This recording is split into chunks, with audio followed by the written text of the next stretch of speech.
Watch the entire video and follow the instructions to see results. The most important thing that you need to understand is that systems produce results.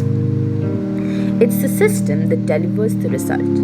Period. If you're not enjoying the process, you will never be able to enjoy the product. So, try to study using different strategy.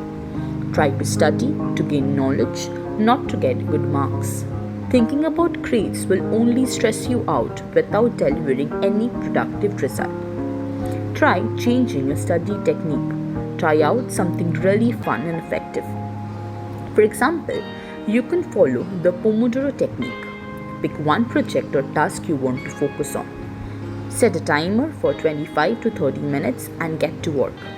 When the buzzer sounds, take a 2 to 3 minutes break. Repeat. After 4 sessions, take a longer break. Set small goals, like a paragraph of a section of a chapter, and try to achieve them, and reward yourself if you are successful. Don't study only one topic or one chapter throughout the day. Instead, study different subjects. This way, you will not feel bored. Lastly, practice meditation regularly.